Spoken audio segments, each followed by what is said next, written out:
Do you want to make 3D grids animation like these? Then keep watching because I'm gonna tell you two different ways to make this kind of grids in Davinci Resolve Fusion. So let's go. So first we're going to take a background node and make it transparent. Make sure the color is black, then take the alpha all the way to 0. Then we're going to take a grid node which will be the foundation of this effect. So first I'm going to get rid of these thick lines by decreasing the major line spacing, and then I'm gonna define how many row and columns I want. You can always come back if you want to change anything. First we're gonna take a transform node to animate this grid.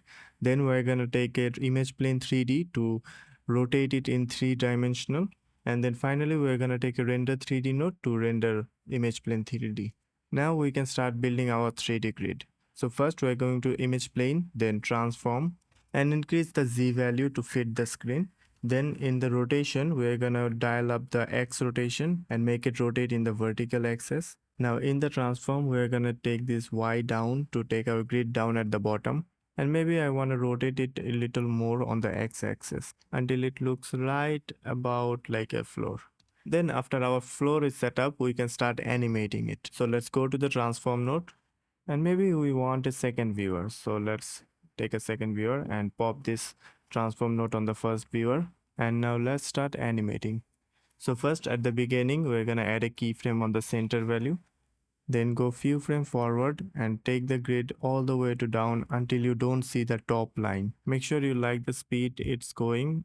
If not, then you can try moving the keyframes to speed up or slow it down. Now you can see the animation is perfect, but we want the grid to keep coming from that area. So what we can do is go to transform node and then change the edges to warp. And then that should take care of that. Now the only thing is missing is this animation stop right after this frame, and there's a very easy solution.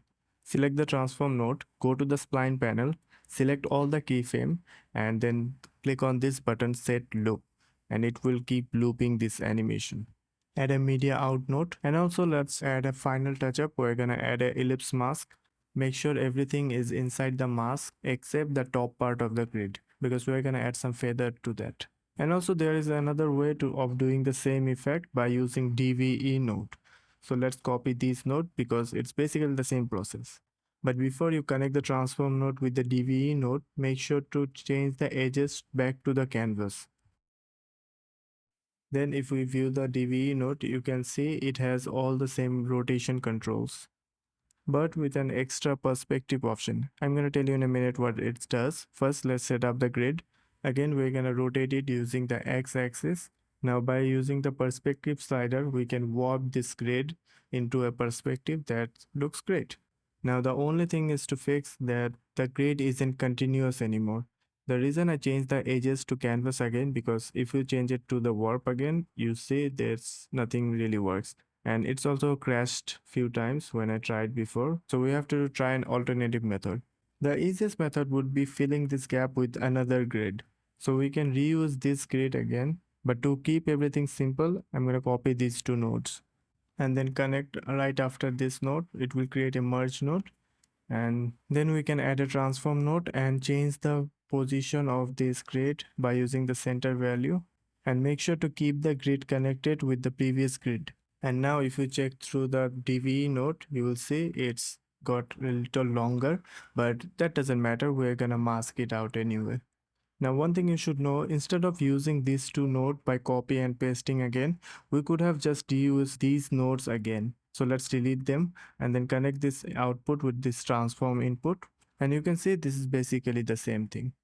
Now all they're left to do is to add an ellipse mask and then mask it out. So let's add an ellipse mask and make it however we want it to be. Now the question is, where do we connect it? Do we connect it with the DVE node? Let's try it. Now if we connect it with the DVE node, that's not what we were expecting. Now why is that happening? Let's understand that. Here I have an image and a blur node. So let's crank up the blur. And now what would happen if I connect an ellipse with the blur node? It will limit the blur into this circle because blur is an effect. Similarly, DVE node is also an effect. It gives a fake 3D look, but at the end of the day, it's also an effect. That's why it's only limit the DVE node effect inside that circle, and the rest it shows whatever exists in the back. So instead of connecting with the DVE node, what we can do is add a merge node and connect it with the merge node. So let's add a merge node. And now let me tell you about the basics of merge node. Just for those who don't know, merge node only masks the object that is connected through the green input. So we need to connect this DVE node with the green input. But now if you look at the merge node, you see it's black. Why? Because every merge node need a background, which is this yellow input. So we can add a transparent background again, or we can reuse it this one. Because remember, we're using nodes. So we can reuse it. So take this background output and connect it to this merge yellow input. And now if we connect the ellipse mask with the blue input, and you can see it's masked out our effect. Let's just increase the soft edge a little bit, and there you go, it's done. Now if you connect it with the media out node and go to the edit page, and the best thing about this method is if you want the animation to be longer, then you can just extend the clip and it will animate the extended clip as well, because remember we set the animation in a loop, so it will keep animating even if you extend it. And another tip, if you are going to use this over and over, then a good idea would be to export it as a transparent background. You can learn more about on this video, but let me show you a quick demo. So go to the deliver page, select the format QuickTime and the codec GoPro Cineform and the type RGB 16-bit, and then check export alpha and then render this, and it will be saved as a transparent background. Then you can import that video and use it as it is. In case if you want to change the color of this line, it's pretty easy to do. Just go to the Fusion and add a color corrector node.